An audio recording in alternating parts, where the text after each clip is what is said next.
Hello विद्यार्थी मित्रों केम छो। ओके तो सरस मजानी આપણે નાઇટ્રોજનના રાસાયણિક ગુણધર્મોની વાત કરતા હતા બરોબર। એમાં આપણે કાલે પ્રતિક્રિયાત્મકતા અને ઓક્સિડેશન અવસ્થાની વાત કરી। આજે ત્યાંથી આગળ વધીએ અને એના જે અન્ય ગુણધર્મો છે એના વિશે વાત કરીએ। સૌપ્રથમ તો નાઇટ્રોજન છે એ એના સમૂહના અન્ય તત્વોથી અલગ પડે છે। શા માટે અલગ પડે છે એની પણ આપણે વાત કરવા આમાં તમારા પુસ્તકની અંદર આપેલું છે। તો ત્યાંથી શરૂઆત કરીએ। નાઇટ્રોજન समूहना अन्य तत्वोथी अलग पड़े छे। तो नाइट्रोजन नी अलग वर्तणूक जे तमे सारू लागे ते नाइट्रोजन नी अलग वर्तणूक नाइट्रोजन नी अलग वर्तणूक विषे बात करवानी छे के भाई नाइट्रोजन छे एनी वर्तणूक समूहना अन्य तत्वों करता केवी छे अलग छे। तो आ अलग होवा माटेना मेन कारण शुं छे खबर? तो कि पहलू है एनु नानु कद, बीजू ऊंची विद्युत ऋणता, नानु कद ऊंची विद्युत ऋणता बराबर है। त्रीजू तो कि तमे जो तो परमाणु में एनु कद केवुं थशे नानु थशे अने एनी विद्युत ऋणता तमे जोवा जशो तो विद्युत ऋणता केवी थशे तो कि भाई एनी विद्युत ऋणता खासी एवी ऊंची तमने जोवा मळे छे। ત્યાંથી આગળ જઈએ તો મેં તમને વાત કરી એમ ત્રીજી વાત શું છે તો કે એની આયનીકરણ એન્થાલ્પી તો એની આયનીકરણ એન્થાલ્પી કેવી હશે ઊંચી હશે। तो त्रण कारण जे जवाबदार छे ए त्रणेय त्रण कारण लखीने आपुं छुं नानु कद ऊंची विद्युत ऋणता अने नाना कदनी साथे साथे बीजुं शुं होय छे तो के भाई एनी ऊंची आयनीकरण एन्थाल्पी।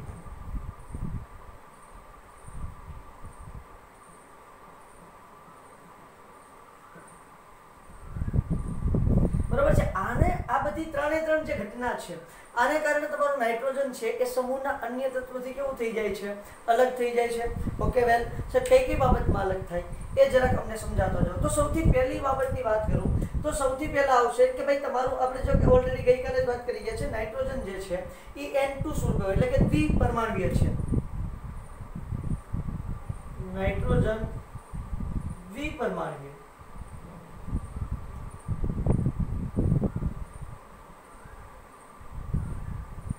જ્યારે अन्य बहुपरमाणुय जेम के तमे जोवा जाओ तो नाइट्रोजन N2 ज होय જ્યારે બીજા છે P4 होय AS4 होय બીજા બધા કેવા હશે તો કે 4 સ્વરૂપે હોય છે। હા બિસ્મત એમાં શું છે Bi અપવાદ છે Bi અપવાદ છે કારણ કે એ તો કેવું છે ધાતુ છે। तो आ સૌથી પહેલી એની વાત છે કે ભાઈ નાઇટ્રોજન છે એ દ્વિપરમાણુય છે જ્યારે સમૂહના અન્ય તત્વો જે છે એ કેવા છે તો કે ભાઈ તમે જોવા જશો એટલે ખબર પડશે કેવા પરમાણુય છે બહુપરમાણુય છે ખાસ કરીને 4 હજી આપણે જ્યારે આગળ વાત કરશું ત્યારે નાઇટ્રોજનના જે ઓક્સાઇડ છે એ એક આણ્વીય છે। નાઇટ્રોજન ના ઓક્સાઇડ એક આણ્વીય છે જ્યારે अन्य तत्वों એટલે કે સમૂહના अन्य तत्वों ના ઓક્સાઇડ દ્વિઆણ્વીય છે। જે આપણે જો સૂત્ર આપણે ખ્યાલ આવશે તો જો N2O3 આ નાઇટ્રોજનનો ઓક્સાઇડ છે N2O5 તો આ કેવા સ્વરૂપે છે એક આણ્વીય છે। હવે જો P4O6 તો P3O3 P2O3 प्लस P2O3 એટલે શું થઈ ગયું P4O6 થઈ ગયું। એવી રીતે P4O10 આનું કેમ N2O5 છે તો અહીંયા જો P2O5 પ્લસ P2O5 એટલે શું થઈ ગયું P4O10 આપણે જોવાના છે ત્યારે વાત કરશું બરાબર ડિટેલમાં। માત્ર અત્યારે તો ખાલી કેવી રીતે દ્વિઆણ્વીય છે એ જ જોવાનું છે। આર્સેનિક જોઈ લ્યો AS2O3 AS2O10 तो आ रीते आ द्विआण्वीय छे જ્યારે આ વિચારક કેવા છે એક આણ્વીય સ્વરૂપે તમને જોવા મળે છે। ત્યાંથી જરાક આગળ જઈએ તો હમણાં આપણે થોડીવાર પછી જોશું કે ભાઈ તમારા હેલાઇડ અને હાઇડ્રેટ એમાં વાત કરીએ હાઇડ્રેટની તો નાઇટ્રોજનના હાઇડ્રેટ છે ને એ બિનઝેરી છે એટલે કે NH3 બિનઝેરી છે જ્યારે ફોસ્ફીન એટલે કે PH3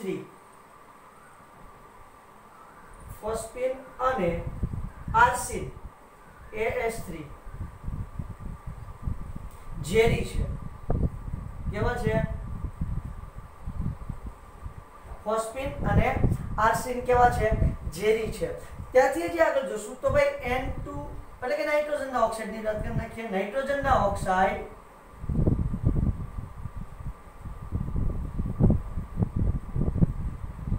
એસિડિક છે પ્યોરલી, બરાબર, કારણ કે નાઇટ્રોજન કેવું છે? અધાતુ. N અધાતુ હોવાથી. જ્યારે અન્ય તત્વોના જે ઓક્સાઇડ છે, આ અન્ય તત્વોના ઓક્સાઇડ કેવા તમને જોવા મળશે બેટા? તો કે અન્ય તત્વોના ઓક્સાઇડ તમને ઉભય ગુણધર્મી અથવા તો કેવા જોવા મળશે? બેઝિક જોવા મળે છે, બરાબર છે. તો નાઇટ્રોજનના ઓક્સાઇડ કેવા છે? પ્યોરલી એસિડિક છે. જ્યારે અન્ય તત્વો છે, અન્ય તત્વોના ઓક્સાઇડ કેવા છે? તો કે ઉભય ગુણધર્મી અથવા તો બેઝિક તમને જોવા મળે છે. ત્યાંથી આગળ જઈએ તો જુઓ, નાઇટ્રોજન છે ને, આ નાઇટ્રોજન અન્ય ઓછું કદ અને વધારે વિદ્યુતઋણતા ધરાવતા તત્વો. નાઇટ્રોજન અન્ય ઓછી વિદ્યુતઋણતા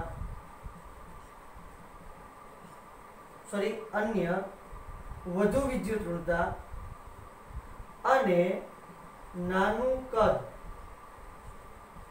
ધરાવતા તત્વો સાથે પી પાઈ બંધ બનાવે છે. પી પાઈ બંધ બનાવે છે. મતલબ કે જેનો પાઈ બંધ હશે એ પી કક્ષકોના જોડાણથી બનશે. હવે હું તમને એમ કહું છું કે ભાઈ કોઈ પણ જગ્યાએ નાઇટ્રોજન, અને અત્યારે ડિટેલમાં આના વિશે જોવા જવાની કઈ જરૂર નથી, બરોબર છે. એ તો તમે ગ્રાઉન્ડ સ્ટેટમાં હોય પછી ઉત્તેજિત અવસ્થામાં આવે, બરોબર છે, અને પાયબંધની રચના કરે, આ આખી ઘટનાની આપણને ખબર છે. તો આની તે પી કક્ષક હશે અને આની કઈ કક્ષક હશે? પી કક્ષક હશે. તો એની સાથે કયો બંધ બનશે? પાઈ બંધ બનશે. તો એને કહેશું આપણે પી, આની પી પાઈ અને આનો પણ પી પાઈ. તો આ જે બંધ બને ને એને પી પાઈ બંધ કહેવાય. તો ખાસ કરીને ઓક્સિજન, કાર્બન આ બે તત્વો સાથે મોટા ભાગે શું બનાવશે? પી પાઈ પ્રકારનો બંધ બને. કોણ? તો કે ભાઈ ઓક્સિજન અને કાર્બન સાથે તમારું નાઇટ્રોજન જે છે એ કેવા પ્રકારનો બંધ બનાવે છે બેટા? પાઈ બંધ તો બનાવે જ છે, પણ કેવો પાઈ બંધ બનાવે છે? પી પાઈ પ્રકારનો પાઈ બંધ બનાવે. એટલે કે એની જે પાઈ બંધ બનાવવામાં જે કક્ષક વપરાશે એ કઈ કક્ષક હશે? પી કક્ષક હશે. આથી બીજી વાત કરીએ તો જો નાઇટ્રોજન છે એ અન્ય નાઇટ્રોજન સાથે, અન્ય N પરમાણુ સાથે ટ્રિપલ બંધથી જોડાયેલો હોય. ક્યાં બંધથી જોડાયેલો હોય છે? ટ્રિપલ બંધથી જોડાયેલો હોય છે. એટલે N ટ્રિપલ બોન્ડ N જોડાણ ધરાવે છે. ક્લિયર છે? તેથી બંધ લંબાઈ ટૂંકી હોય છે. હવે એ તો આપણે 11 માં શીખ્યા છીએ બેટા. સિંગલ બંધની બંધ લંબાઈ લાંબી હોય, N થી ટૂંકી બંધ લંબાઈ દ્વિબંધની હોય, અને N થી ટૂંકી બંધ લંબાઈ કોની હોય? ટ્રિપલ બોન્ડની હોય. નાઇટ્રોજન અન્ય સાથે કેવી બંધ લંબાઈ ટ્રિપલ બોન્ડથી જોડાય છે, એટલે ટૂંકી બંધ લંબાઈ ધરાવે છે. જ્યારે અન્ય તત્વો ફોસ્ફરસ, આર્સેનિક, એન્ટીમની સિંગલ એટલે કે સહસંયોજક બંધ બનાવે છે. પણ કેવો સહસંયોજક બંધ બનાવે છે? એકલ સહસંયોજક બંધ.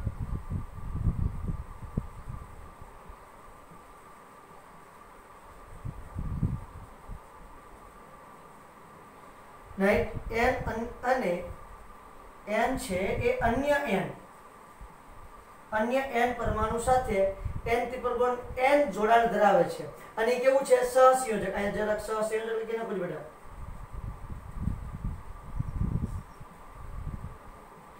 N ટ્રિપલ બોન્ડ N સહસંયોજક જોડાણ ધરાવે છે. જ્યારે અન્ય જે તત્વો છે ફોસ્ફરસ, આર્સેનિક, એન્ટીમની એ એકલ સહસંયોજક બંધ બનાવે છે. બિસ્મથનું શું છે સાહેબ?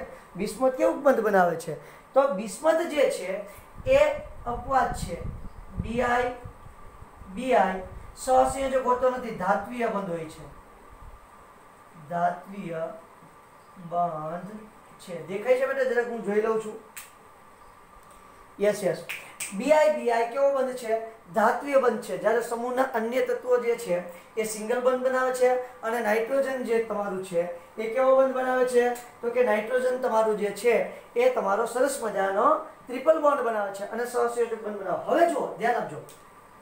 આનો જો સિંગલ બંધ કરવામાં આવે ને તો આની કરતા કેવો બને? નબળો બને છે. એટલે કે નાઇટ્રોજનનો સિંગલ બંધ ફોસ્ફરસના સિંગલ બંધ કરતા કેવો બને છે? નબળો બને છે. ઉપરનું જરા ભૂસી નાખું છું બેટા, સ્ક્રીનશોટ લઈ લેજો.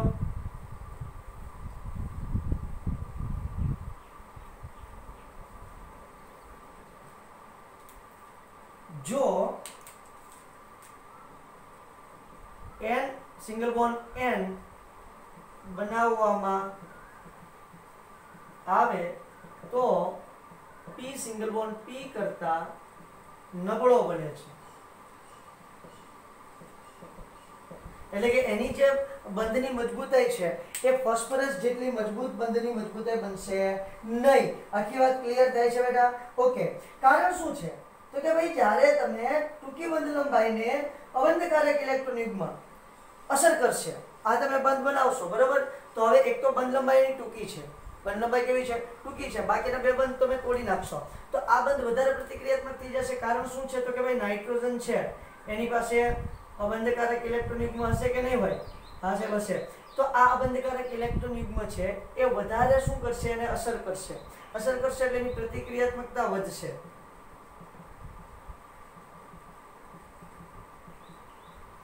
જ્યારે આ બધા સિંગલ બંધ હશે ને એ સાંકળ શું હશે? p પછી p પછી p પછી p પછી p. જો p p વચ્ચે છે સિંગલ બંધ, એ તો આપણે રચના હજી જોવાની છે, બરાબર?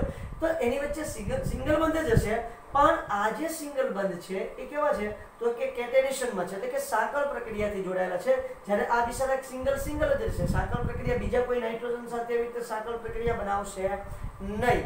એટલા માટેની પ્રતિક્રિયાત્મકતા કેવી હોય છે? વધારે હોય છે. જ્યારે ફોસ્ફરસની પ્રતિક્રિયાત્મકતા ઓછી હોય છે. ક્લિયર થાય છે?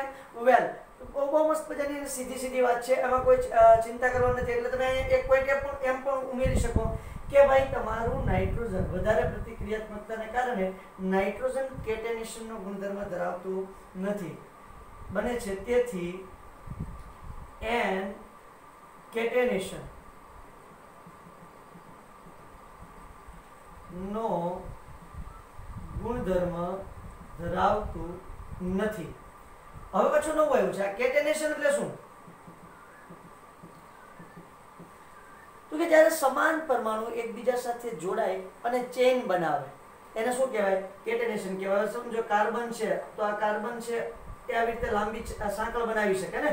ઓકે. તો આ કેટેનેશનનો ગુણધર્મ ધરાવે છે. હવે નાઇટ્રોજન એવી સાંકળ નથી બનાવી શકતો, બે સુધી જ અહીંયા આગળ બની શકતું નથી, એટલે આ કેટેનેશનનો ગુણધર્મ નથી ધરાવતું. જો કે ઓલરેડી તમે p વિભાગના તત્વો 1 ની અંદર આ વાતને ભણી ગયા છો, બરાબર? ઓકે. ત્યાંથી જરાક આગળ વધીએ તો હવે સાહેબ આમાં તો p બંધ બને છે. ક્યાં ગયું ભાઈ? આજી અહીંયા તો નાઇટ્રોજનમાં p બંધ બને છે. તો તમારા ઈ સિવાયના જે તત્વો છે એની અંદર આવો કઈ બંધ બને છે કે નહીં? ઓકે. તો એની અંદર સાહેબ બંધ બનતો તમને જોવા મળશે. એની અંદર ડી કક્ષકોની હાજરી હોય. હવે જો નાઇટ્રોજનની અંદર તો ડી કક્ષકોની કેવી હોય છે? ગેરહાજરી હોય છે. આ નીચેનું શેકી નાખું છું સાહેબ. નાઇટ્રોજનમાં જોવા જઈએ તો ડી કક્ષક ગેરહાજર છે, આપણને બધાને ખબર છે, કારણ કે નાઇટ્રોજન બીજા આવર્તનું તત્વ છે એટલે n બરાબર 2 છે. n બરાબર 2 હોય ત્યાં ક્યારેય નાઇટ્રોજન હોય, સોરી ત્યાં ક્યારેય ડી કક્ષક ન હોય. સિમ્પલી કઈ રીતે? તો કે n બરાબર 1 હોય, બરાબર? મુખ્ય ક્વોન્ટમ 1 હોય તો l બરાબર શું આવે? 0. n બરાબર 2 હોય તો l બરાબર 0 અને 1. n બરાબર 3 હોય તો l બરાબર 0 1 2 હોય. તો અહીંયા માત્ર s, અહીંયા s અને p, અહીંયા s p ને d. એટલે જ્યાં n બરાબર 3 હશે ને ત્યાં ડી કક્ષક હશે. અહીંયા આપણા સંયોજનો આવર્ત કોષ્ટકની અંદર આ ડી કક્ષક કેવી હશે? ખાલી હશે. કેવી હશે? ખાલી. એટલે અહીંયા ડી કક્ષકનો અભાવ છે. એક તો શું છે? તો કે ભાઈ તમારા જે અબંધકારક ઇલેક્ટ્રોન યુગ્મ છે એની અપાકર્ષણની વૃત્તિ વધારે છે, એટલે કેટેનેશનનો ગુણધર્મ ઘટી જાય. પ્લસ ડી કક્ષકનો શું છે? અભાવ છે, ગુણધર્મ ધરાવતું નથી. ઉપરાંત ડી કક્ષકનો અભાવ છે. ઉપરાંત ડી કક્ષકનો શું છે બેટા અભાવ છે। હવે તમારા અન્ય તત્વો જે છે સમૂહના અન્ય તત્વોની અંદર તો ડી કક્ષક આવેલી છે। સમૂહના અન્ય તત્વમાં ડી કક્ષક આવેલી છે।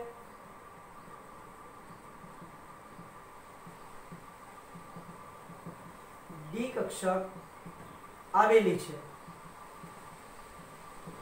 તેથી તે તત્વો ડી પાઈ પી પાઈ અને ડી પાઈ બંધ બનાવે છે। ડી પાઈ પ્રકારના બંધ બનાવે છે। मतलब શું છે તો હવે જો તમારો ફોસ્ફરસ જ લઈ લઈએ આપણે કોને લઈ લઈએ ફોસ્ફરસ સમજો કે આવું કોઈ સંયોજન છે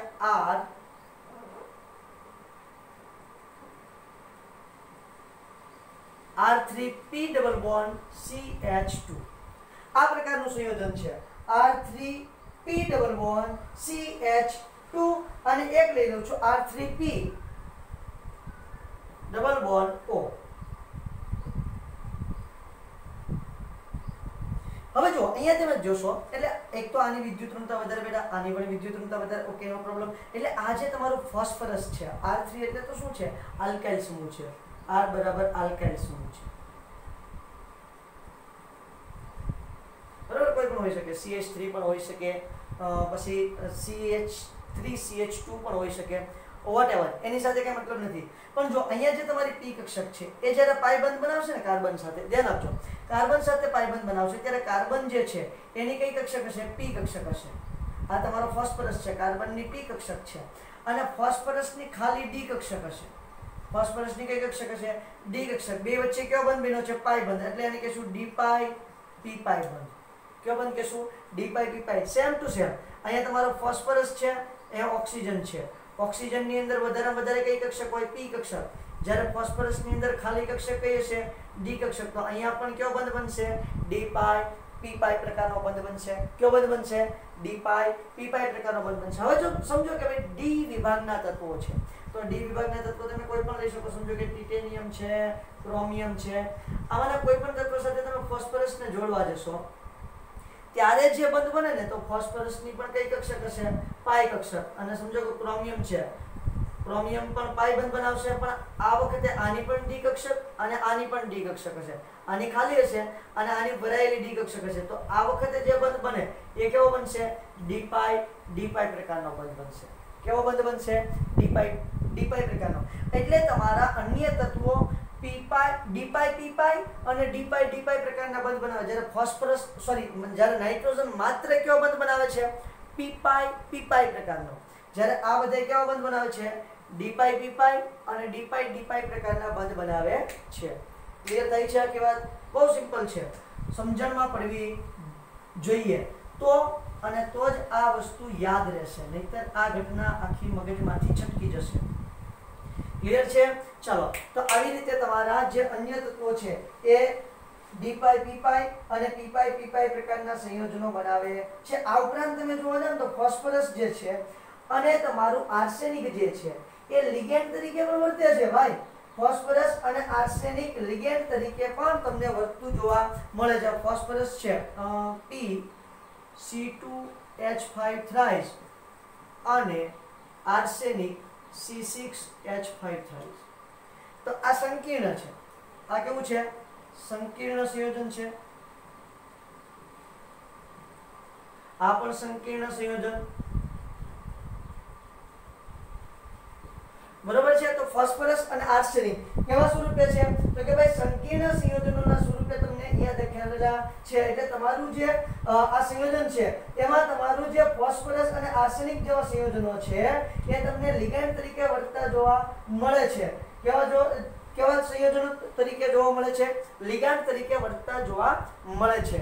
એટલે સુધી વાત ક્લિયર થાય છે વેલ તો આ હતી તમારા નાઇટ્રોજન તો માત્ર પી પાઈ જ બનાવે જ્યારે અન્ય તત્વો છે ડી પાઈ અને ડી પાઈ પ્રકારના પણ તત્વો બનાવે છે। ખાસ કરીને આ સંક્રાંતિ ધાતુ હોય કેવું હોય છે સંક્રાંતિ ધાતુ સાથે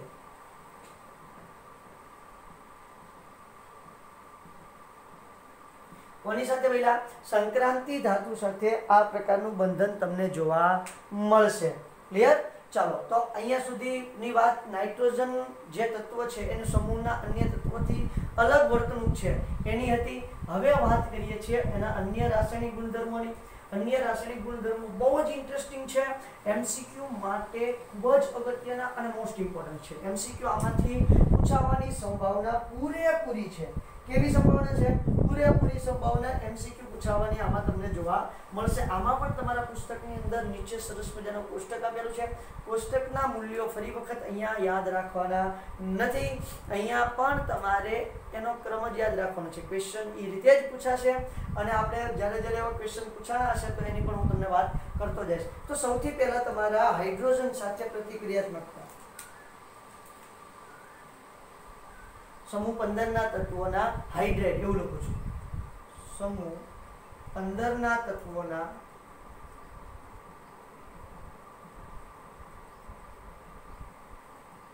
આ રાસાયણિક ગુણધર્મો જ છે ભાઈ. હાજી, કાલના બધા ભૌતિક ગુણધર્મો હતા, આજના બધા આવડા જે ગુણધર્મો ચાલે છે એ કેવા છે? રાસાયણિક ગુણધર્મો છે. તો કે ભાઈ તમારા જે સમૂહ 15 ના તત્વો જે છે એ EH3 પ્રકારના હાઇડ્રેટ બનાવે છે. એટલે કે NH3, PH3, SH3, બરોબર છે, SBH3 અને BiH3. આ પ્રકારના સંયોજનો બનાવે છે. કોણ? તો કે ભાઈ તમારા જે નાઇટ્રોજનના સમૂહ 15 ના તત્વો છે EH3 પ્રકારના સંયોજનો બનાવે, EH3 પ્રકારના સંયોજનો બનાવે છે. હવે જોવા જશો એટલે એની બંધ એન્થાલ્પી જોવામાં આવી. બંધ વિયોજન એન્થાલ્પી, બંધ તોડવા માટેની એન્થાલ્પી તમે જોવા જાવ ને તો બંધ વિયોજન એન્થાલ્પીનો ક્રમ આવો છે. અહીંયા લખી નાખું છું બંધ વિયોજન એન્થાલ્પી.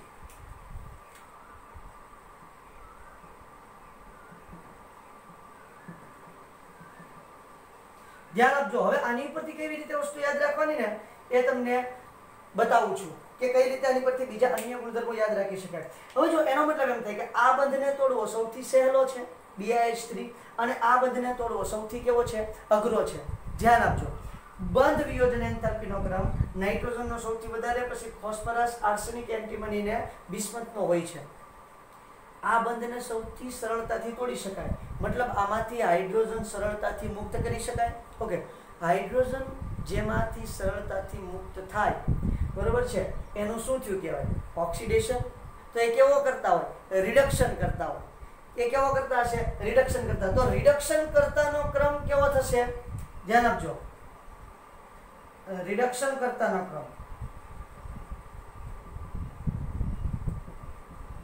કારણ કે પોતાનું ઓક્સિડેશન થશે એટલે ઓક્સિડેશનનો ક્રમ કયો કે રિડક્શન કરતાનો ક્રમ કયો? તો રિડક્શન કરતાનો ક્રમ કઈ રીતે આવશે? તો જુઓ, ધ્યાન આપજો બેટા. NH3 સૌથી ઓછું રિડક્શન કરતા હશે, બરોબર છે, પછી PH3, પછી ASH3, પછી SBH3 અને BiH3. આખી વાત ઘટના કઈ રીતે આવી છે સમજણમાં આવી ગઈ છે બેટા? તો આ રિડક્શન કરતા તરીકેનો ક્રમ થયો એટલે કે NH3 મંદ રિડક્શન કરતા છે અને BiH3 છે એ પ્રબળ રિડક્શન કરતા છે. NH3 મંદ રિડક્શન કરતા છે અને BiH3 જે છે એ પાછું એ કેવું રિડક્શન કરતા છે? પ્રબળ રિડક્શન કરતા તમને જોવા મળે છે. હવે બીજી વાત. હવે જુઓ, અહીંથી હાઇડ્રોજન સહેલાઈથી દૂર થઈ જાય, બરોબર છે. તો હાઇડ્રોજન જેમાંથી સહેલાઈથી દૂર થાય એની એસિડિકતા વધારે હોય. જેમાંથી સહેલાઈથી હાઇડ્રોજન દૂર થાય, અહીં એક નોંધ કરીને એક વાક્ય લખી નાખું છું જેથી કરીને તમને યાદ રહી છે. નોંધ. જેમાં H પરમાણુ સહેલાઈથી દૂર થાય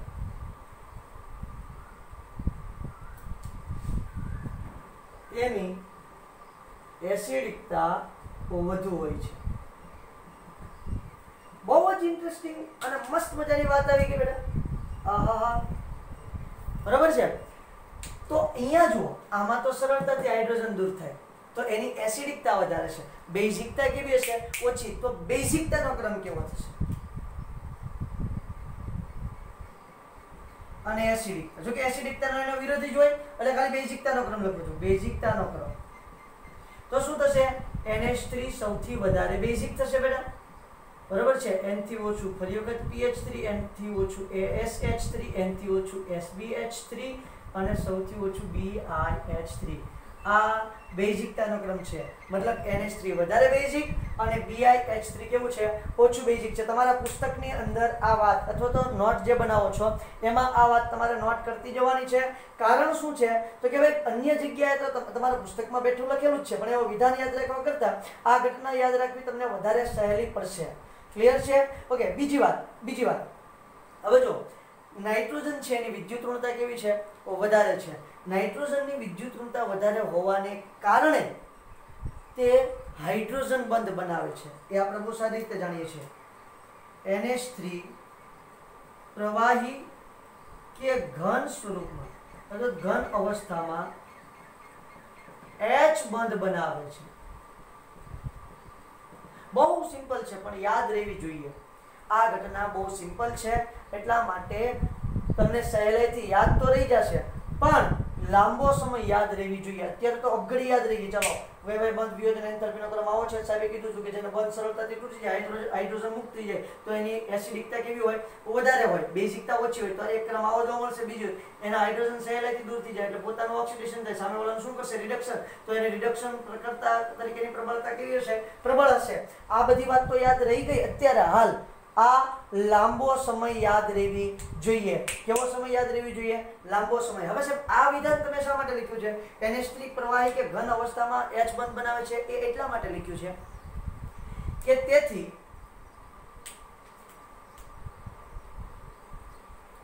NH3 નું ગલન બિંદુ, NH3 નું કેવું બિંદુ લેવાનું છે ભાઈ, ગલન બિંદુ અને ઉત્કલન બિંદુ. NH3 નું ગલન બિંદુ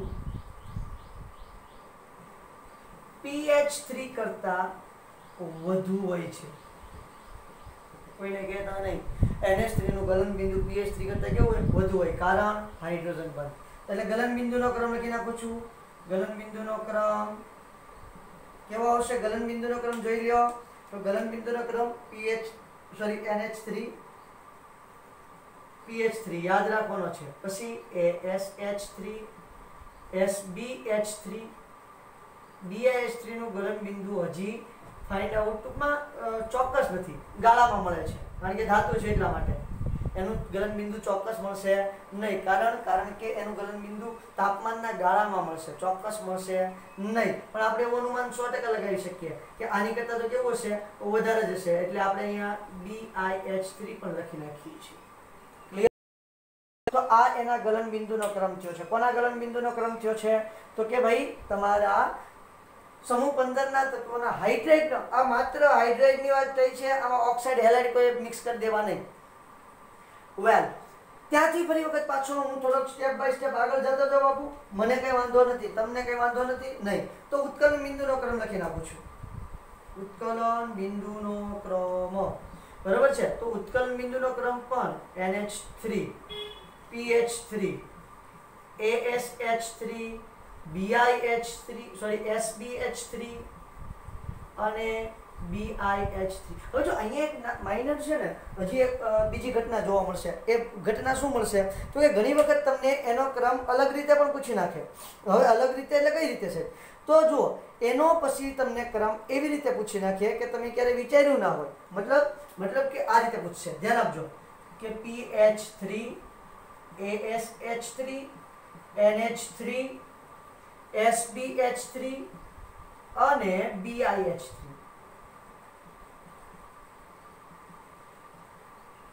આ રીતે પૂછશે. આ તમે કોષ્ટકની અંદર જોશો એટલે તમને ખ્યાલ આવશે. આપણે એનું મૂલ્ય યાદ રાખવાનું નથી, આપણે માત્ર આવો ક્રમ યાદ રાખવાનો છે. આપણને આવો ક્રમ પૂછાશે. તમને ક્યારે એવું નહીં પૂછાય કે ભાઈ તમારા pH3 નું ઉત્કલન બિંદુ કેટલું છે, pH3 નું ગલન બિંદુ કેટલું છે, એવું ક્યારેય નહીં પૂછાય. નેવર. પણ આવું પૂછાય છે અને આવું જ પૂછાય છે આ ચેપ્ટરમાંથી. 99.9% આવા ક્વેશ્ચન બનાવીને તમને પૂછી નાખે અને તમે આખું ગુંચળે ચડી જાઓ. આ ક્રમ યાદ રહી જાય, આ ક્રમ યાદ રહી જાય, પાછો આવો ક્રમ ભૂલાઈ જાય. બરોબર છે. તો આપણને આ ક્રમ પણ યાદ રહેવો જોઈએ. Clear and cut. હવે તમને એમ થાય કે આમાં આવો કેમ ન બનાવ્યો, તો જો એમાં હું બિસ્મથને કારણે નથી બનાવી શકતો. બાકી જો ફોસ્ફીન, પછી આર્સેનિન, પછી આને આપણે શું કહેશું તો કે સ્ટીબુઇન અને બિસ્મુથાઇન, પછી તમે અહીંયા લેવા જશો તો NH3 બની શકે, પણ આનું કોઈ ચોક્કસ ગલન બિંદુ છે નહીં આપણી પાસે, ગાળામાં હશે, એટલાથી એટલા તાપમાનના ગાળામાં એનું ગલન બિંદુ જોવા મળે, બરાબર છે. એટલે આપણે PH3 ASH3 SBH3 અને BiH3 પછી NH3 લખી નથી શકતા, કારણ કે આનું ચોક્કસ ખબર હોય તો જ લખી શકાય, નહીં તો લખી શકાય નહીં, બરાબર. સપોઝ તમને પૂછી નાખે તો પાછું એને તમે અહીંયા લઈ શકો, કારણ કે આનું ગલન બિંદુ તમે જોવા જશો તો આ બધા કરતાં કેવું છે, કોષ્ટકની અંદર વધારે છે. એટલે સુધીની વાત ક્લિયર થાય છે બેટા. તો આ સરસ મજાના તમારા હાઇડ્રેટની વાત છે. સમૂહ 15 ના તત્વોના મસ્ત મજાના હાઇડ્રેટ આ રીતે તમને જોવા મળે છે, યાદ રાખવાના છે. આ ક્રમ તમારે લખવો હોય તો તમે લખી શકો અને મસ્ત મજાનો યાદ પણ રાખી શકો. This is the most important part for the MCQ. Okay, ચાલો પૂછું છું. સમૂહ 15 ના તત્વો જ રાખું છું, પણ સમૂહ 15 ના તત્વોના હવે હાઇડ્રેટ તો પૂરા થઈ ગયા છે, ઓક્સાઇડ લઉં છું. ઉતાવળ રાખીશ થોડી.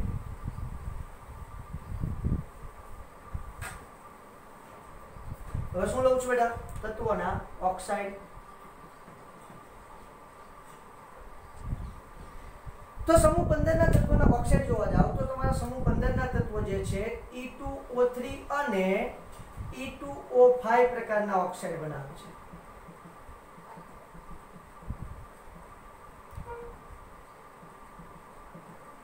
કેવા પ્રકારના ઓક્સાઇડ બનાવે છે? E2O3 અને E2O5 પ્રકારના ઓક્સાઇડ તમારા સમૂહ 15 ના તત્વો તમને બનાવતા જોવા મળે છે. હવે જો આમાં યાદ રાખવા જેવું શું છે તો કે ઊંચી ઓક્સિડેશન અવસ્થાના જે ઓક્સાઇડ છે એ નીચી ઓક્સિડેશન અવસ્થાના ઓક્સાઇડ કરતાં વધુ એસિડિક હોય છે. કાયમ યાદ રાખવાનું છે. ઊંચી ઓક્સિડેશન અવસ્થા ધરાવતા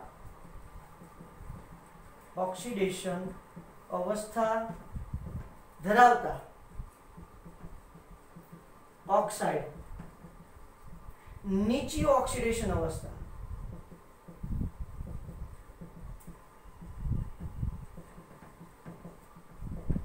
ઓક્સાઇડ કરતા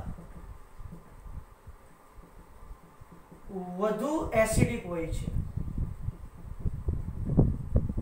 ઊંચી ઓક્સિડેશન અવસ્થા ધરાવતા ઓક્સાઇડ કરતા ઊંચી ઓક્સિડેશન અવસ્થા ધરાવતા ઓક્સાઇડ કરતા નીચી ઓક્સિડેશન અવસ્થા ધરાવતા ઓક્સાઇડ વધુ એસિડિક હોય છે. મારી ભૂલ નથી થતી ને? ઊંચી ઓક્સિડેશન અવસ્થા ધરાવતા ઓક્સાઇડ નીચી ઓક્સિડેશન અવસ્થા ધરાવતા ઓક્સાઇડ કરતા વધુ એસિડિક. ઓકે, ભૂલ થઈ ગઈ છે ભાઈ, ઊંધું લખાઈ ગયું છે. ઊંચી ઓક્સિડેશન અવસ્થા ધરાવતા ઓક્સાઇડ નીચી ઓક્સિડેશન અવસ્થા ધરાવતા ઓક્સાઇડ કરતા વધુ એસિડિક. ના બરાબર છે.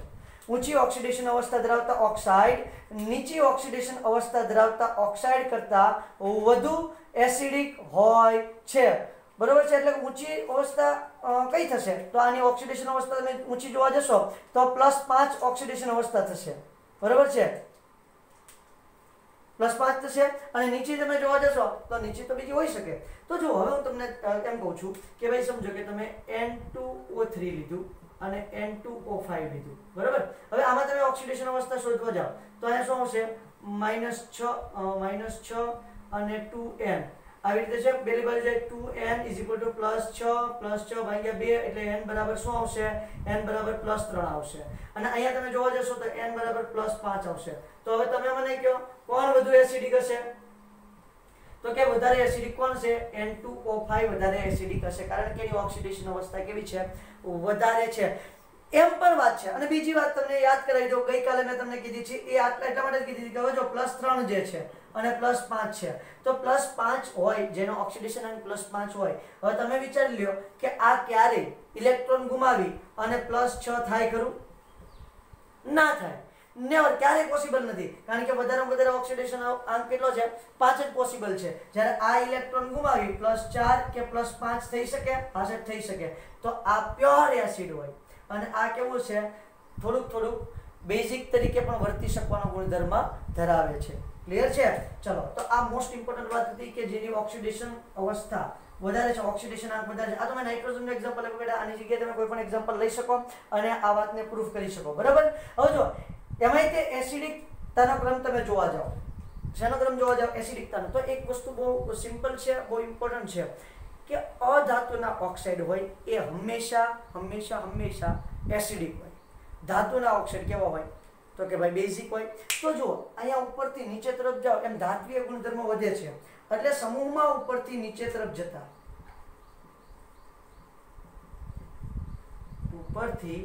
નીચે તરફ જતા ઓક્સાઇડની એસિડિકતા ઘટે છે, તેથી નાઇટ્રોજન અને ફોસ્ફરસ ના ઓક્સાઇડ કેવો હોય છે? એસિડિક હોય છે. પછી તો કે ભાઈ તમારા આર્સેનિક અને એન્ટીમની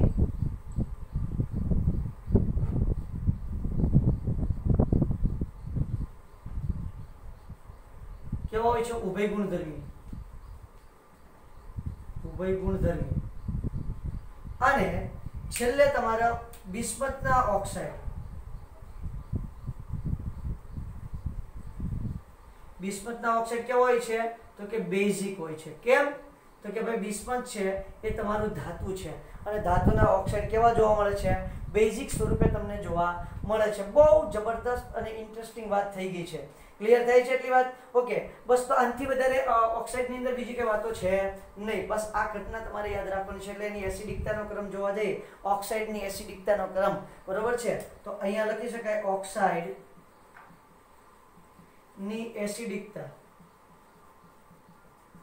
નો ક્રમ. સમૂહ 15 માટે એ ભૂલાય નહીં. તો નાઇટ્રોજન, પછી ફોસ્ફરસ, આર્સેનિક, એન્ટીમની અને બિસ્મથ. ક્લિયર? ઓકે, પડે છે બેટા? બધાને ફરજિયાત પડવી જોઈએ, એની સિવાય કાંઈ નહીં હાલે. બરોબર છે? શેની વાત કરું છું? ટપ્પી પડવી જોઈએ કમ્પલસરી. ત્યાર પછી આવે છે હેલાઇડ. ઇન્ટરેસ્ટિંગ ટોપિક આવી ગયો. આ પણ તમારા હાઇડ્રેટ જેટલો જ ઇન્ટરેસ્ટિંગ છે. બરોબર છે? ઓક્સાઇડની જગ્યાએ હું શું લખી નાખીશ? હેલાઇડ. તત્વોના હેલાઇડ. ઓકે, તો તમે જોવા જશો એટલે સમૂહ 15 ના જે તત્વો છે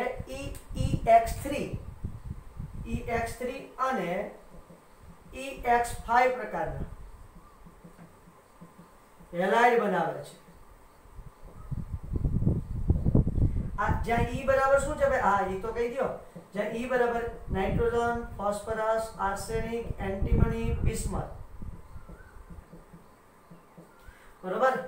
नेपाल, पाकिस्तान, आर्सेनिक, नेपाल, पाकिस्तान, ऑस्ट्रेलिया सबसे भिखारी.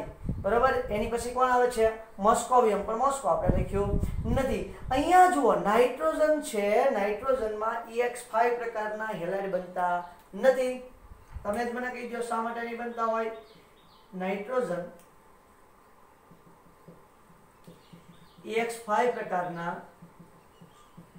હેલાઇડ બનાવતું નથી. કારણ કે બોલો જોઈ શું કારણ છે? ડી કક્ષકનો અભાવ. કારણ કે ડી કક્ષક હોતી નથી. ડી કક્ષક ન હોય તો સાહેબ ક્યાંથી વિષારૂપ બનાવવાનું છે? વિચારો તમે. EX5 પ્રકારના હેલાઇડ ક્યાંથી બનાવવાનું છે? એમાં પણ તમે જોવા જાઓ એટલે EX5 પ્રકારના જે હેલાઇડ છે ને EX3 કરતા વધુ સહસંયોજક હોય છે. આ ક્વેશ્ચન બહુ ઇમ્પોર્ટન્ટ છે, બહુ મસ્ત મજાની વાત છે. લાલ પેનથી ઇન્ડિકેટ કરું છું. EX5 પ્રકારના હેલાઇડ EX3 કરતા EX5 પ્રકારના હેલાઇડ EX3 કરતા વધુ સહસંયોજક હોય છે. EX5 પ્રકારના હેલાઇડ EX3 પ્રકારના હેલાઇડ કરતા કેવા હોય છે? વધુ સહસંયોજક પ્રકારના હોય છે. વેલ, સારી વાત છે. કેમ? અમને એ સમજાવો. તો આપણે એક વસ્તુ બહુ સરસ રીતે ભણ્યા છીએ કે જેમ ફઝાનનો નિયમ ચેપ્ટર નંબર 4 ની અંદર આ વાત આવેલી છે. તો વિચારજો કે તમારું આયનીય સંયોજન જ બનવાનું છે બેટા. EX5 અને EX3 બે આયનીય સંયોજન જ બનશે. એમાં એમ તો જો કે સહસંયોજક બનવાનું હોય કારણ કે અધાતુ છે એટલે. બરોબર? પણ આપણે એવું માની લઈએ કે ભાઈ હેલાઇડની વિદ્યુતઋણતા વધારે હોય છે. હેલાઇડની વિદ્યુતઋણતા વધારે હોય છે તો ઘણી વખત નાઇટ્રોજન પાસેથી બંધ ઉપાડી જવાની સંભાવના પણ રહે. પણ લગભગ તો એવું નહીં થાય, સહસંયોજક બંધ જ બનશે. બરોબર? તો એમાં સહસંયોજક બંધ જ બનવાના છે. તો તમને હું વાંધો, તમને કેમ ખબર કે આ વધારે સહસંયોજક હશે અને આ ઓછું સહસંયોજક હશે? તો ધ્યાન આપો. આમાં E નો ઓક્સિડેશન આંક કેટલો છે? +5 છે. બરોબર છે, અને આમાં કેટલો છે +3 છે। તો હવે તમે વિચારો છો કે જેમ વીજભાર વધારે, જેમ ધન આયન વધારે, એટલે કે ધન આયનની માત્રા વધારે, તેમ જે તમારા ઇલેક્ટ્રોન યુગ્મ, સમજો કે x ઉપર ઇલેક્ટ્રોન યુગ્મ છે, આપણે વાદળ લઈએ, ઇલેક્ટ્રોન વાદળ દોરી દો તો વધારે અનુભવ પડશે। આવું ઇલેક્ટ્રોન વાદળ હોય છે, ખ્યાલ છે? ઓકે, જેમ ધન વીજભારની માત્રા વધારે એમ આ વાદળનું ધ્રુવીભવન કેવું થાય? ફજાનના નિયમ પ્રમાણે ધ્રુવીભવન વધારે થાય। હવે અહીંયા x છે અને અહીંયા x છે, બંને બાજુમાં ઇલેક્ટ્રોન વાદળ દોર્યા છે બેટા, ક્લિયર છે? ઓકે, ચાલો તો હવે જો અહીંયા તે ધ્રુવીભવન થવાનું હોય, અહીંયા તે ધ્રુવીભવન થવાનું હોય, તો અહીંયા ધ્રુવીભવન કેવું થશે? વધારે માત્રામાં થશે, જ્યારે અહીંયા ધ્રુવીભવન ઓછી માત્રામાં થશે। જેમ ધ્રુવીભવન વધારે એમ સહસંયોજક ગુણધર્મ કેવો થાય? વધારે। વધુ સહસંયોજક એટલા માટે હોય છે, આખી વાત ઘટના સમજવામાં આવે છે। જેમ ધ્રુવીભવન વધારે તેમ સહસંયોજક ગુણધર્મ વધારે। આવું હું નથી કહેતો, ફઝાને આપણને કીધું છે। એટલે શું કહે છે? EF5 હેલાઇડ EX3 કરતા કેવો હોય છે? વધુ સહસંયોજક હોય છે। કારણ કે ભાઈ +5 EX5 ની અંદર +5 ઓક્સિડેશન અવસ્થા હોય છે, જ્યારે EX3 ની અંદર +3 ઓક્સિડેશન અવસ્થા હોય છે। +5 ઓક્સિડેશન અવસ્થા જે હોય એ તમારા જે વાદળ છે, ઇલેક્ટ્રોન વાદળ છે, એનું શું કરી શકે છે? તો કે વધારે ધ્રુવીભવન કરી શકે છે, એટલે કે એની ધ્રુવણ ક્ષમતા, ધ્રુવીભવન ક્ષમતા કેવી હોય છે? વધારે હોય છે। વધારે ધ્રુવીભવન કરી શકે એટલા માટે વધારે સહસંયોજક ગુણધર્મ ધરાવે છે। ક્લિયર થાય છે આખી વાત? યસ। પછી તમે જોવા જાઓ તો ટ્રાયહેલાઇડ માં નાઇટ્રોજન ના માત્ર NF3 પ્રકારનો હેલાઇડ સ્થાયી છે, જ્યારે અન્ય ટ્રાયહેલાઇડ વિસ્ફોટક છે। કોની વાત કરું છું? નાઇટ્રોજનની। જો તમે જોવા જશો તો NF3 પ્રકારનો એક જ હેલાઇડ સ્થાયી બને છે, બરાબર છે? અન્ય હેલાઇડ તમે બનાવશો ને તો એનો વિસ્ફોટ થઈ જશે। સમજો કે તમે NCl3 બનાવ્યું તો એ કેવો હોય છે? વિસ્ફોટક। આ પૂછાયેલો છે ક્વેશ્ચન એકાદી વખત, બરાબર છે? તમને પૂછી નાખે કે ભાઈ નાઇટ્રોજનનો કયો હેલાઇડ સ્થાયી છે, તો બધા અલગ અલગ આપ્યો, NCl3, NF3, NBr3 અને NI3, તો એમાંથી માત્ર NF3 જ સ્થાયી છે, બાકી તો કેવા છે? ટ્રાયહેલાઇડમાં અસ્થાયી છે, મતલબ કે વિસ્ફોટક છે।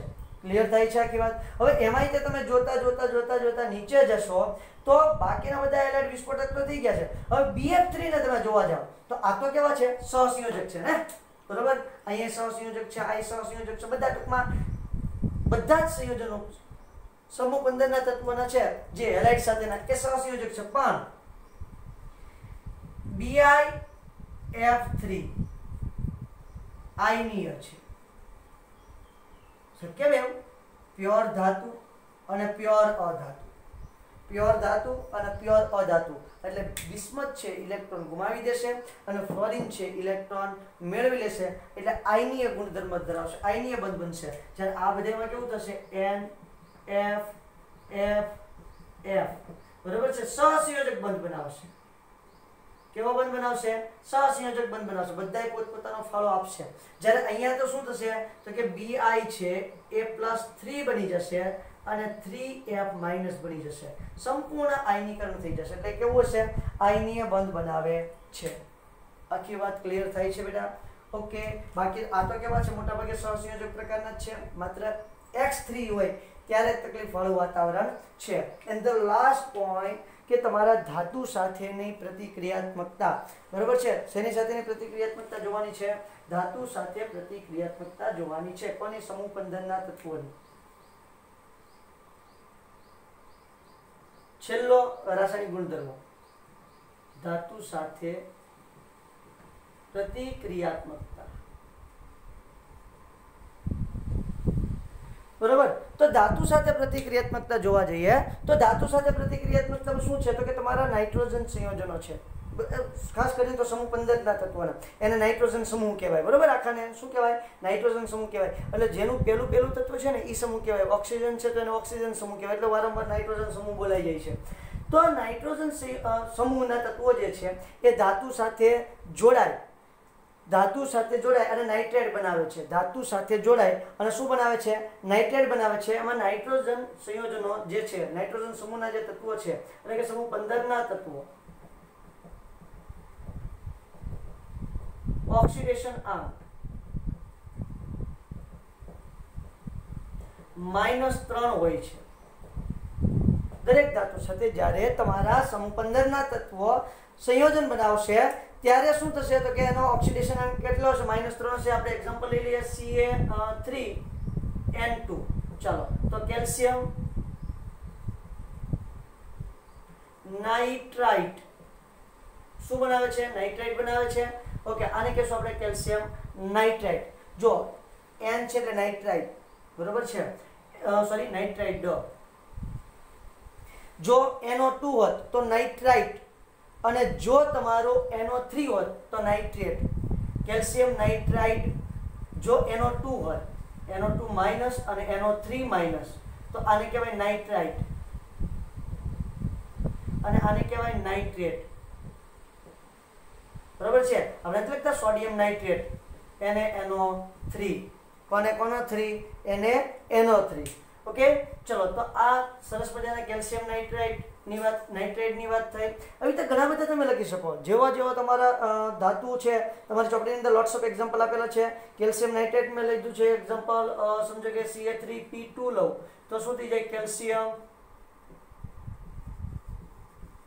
ફોસ્ફાઇડ, બરાબર છે. Na3AS લઉં તો શું થઈ જાય? કેલ્શિયમ આર્સેનાઇડ, બરાબર છે. કેલ્શિયમ આર્સેનાઇડ લઈ લઉં. એવી રીતે બિસ્મથ કરતાં પણ એની વધારે જો કોઈ ક્રિયાત્મક ધાતુ હોય, પ્રતિક્રિયાત્મક ધાતુ હોય, સમજો કે Mg છે, Mg3Bi2, બરાબર છે. તો શું થશે? મેગ્નેશિયમ બિસ્મુથાઇડ,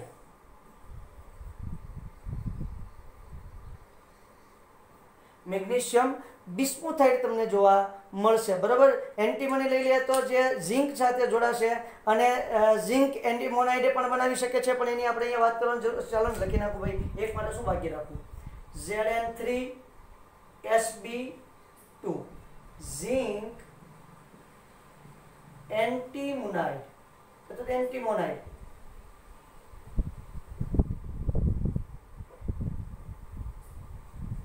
બરાબર છે. તો આ સરસ મજાની તમારા ધાતુ સાથેની સમૂહ 15 ના તત્વોની પ્રતિક્રિયાત્મકતાની વાત થઈ છે. તો આ છે તમારા રાસાયણિક ગુણધર્મો. તમારા પુસ્તકની અંદર કોયડા પણ આપેલા છે અને લખાણ સંબંધિત પ્રશ્ન પણ આપેલા છે. આમાંથી જ તમને એના જવાબ મળી જશે. તો એ તમારે જાતે સોલ્વ કરવાના છે, બરાબર છે. ન સોલ્વ થાય તો કાલે પાછું હું કાલે એમને કહી દઈશ, બરાબર, કે કઈ રીતે હોય છે. જો કે આમાંથી જે આપણે આવી ગયા છે એ જ ક્વેશ્ચન એની અંદર મૂકેલા છે, પણ એ તમારે જાતે સોલ્વ કરવાનો પ્રયત્ન કરવાનો છે. આજે આપણે એટલે સુધી રાખીએ. Thank you.